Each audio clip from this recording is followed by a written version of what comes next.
ভুয়াপুর। এই ভুয়াপুরের একজন থাকে আমাদের বাসার ভাড়া। ভালোই আছে ভুয়াপুরের মানুষগুলো।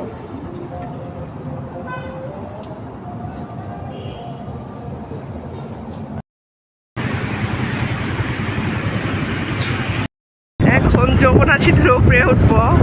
এই যে আমরা মোটর সাইকেল নিয়ে এসেছি, এখন যমুনা সেতুর উপর দিয়ে উঠবো। রাস্তাটা অনেক সুন্দর।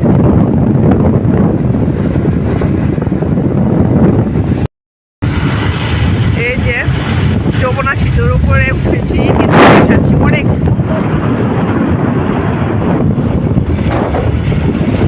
এখন আমরা যমুনা সেতুর উপর দিয়ে সিরাজগঞ্জে যাচ্ছি। এত ভালো লাগতেছে যাইতে।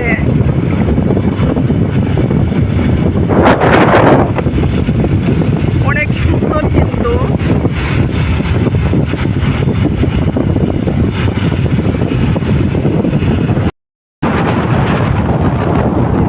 এটা কিন্তু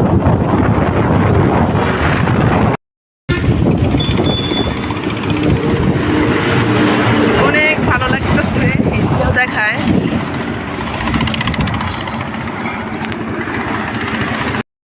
এই যে এখানে একটু ব্রেক নিচ্ছি, যমুনা সেতুর এখানে এসে নামলাম আর এখানে একটু নেমেই ভিডিও করছি। আর এই যে দেখেন যমুনা সেতুটা কিন্তু দেখতে অনেক মাশাআল্লাহ অনেক সুন্দর। এই যে আমরা মোটর সাইকেলে এসেছি, এখন যেহেতু সিরাজগঞ্জে যাব। এই যে আমার দেখেন দেখতেও কিন্তু অনেক সুন্দর।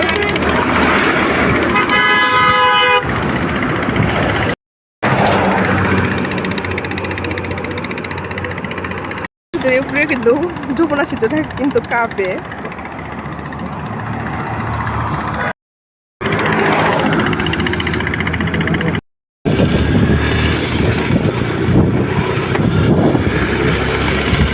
যেতে এতই ভালো লাগতেছে সিরাজগঞ্জ। যখন আমি ইন্ডিয়া গেছিলাম তখন কিন্তু এই সিরাজগঞ্জের এদিক দিয়ে যাওয়া হয়েছিল, যমুনা সেতুর উপর দিয়েই বেনাপুল দিয়ে যাওয়া হয়েছিল। অনেক সুন্দর কিন্তু এই যমুনা সেতু দেখতে। আসলে যারা দেখেছেন তারা তো ভালো দেখেন।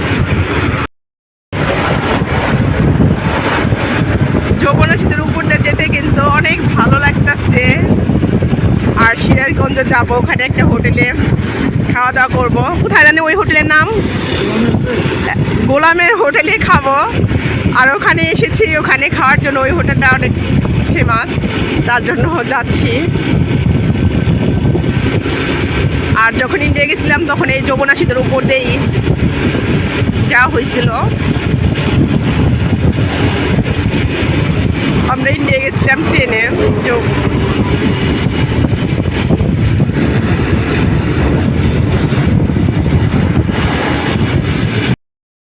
এটা কিন্তু অনেক বড়।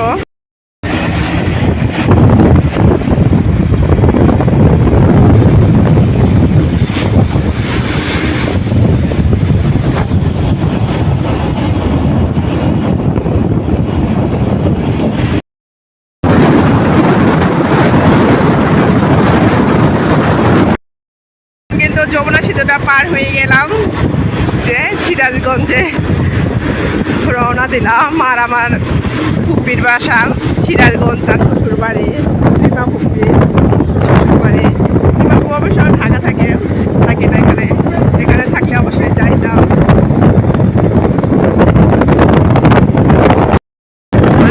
সিরাজগঞ্জ শহরটা কিন্তু ভালোই আছে দেখতে। মাশাআল্লাহ সিরাজগঞ্জ শহরটা কিন্তু অনেক সুন্দর, দেখতে ভালো লাগতেছে।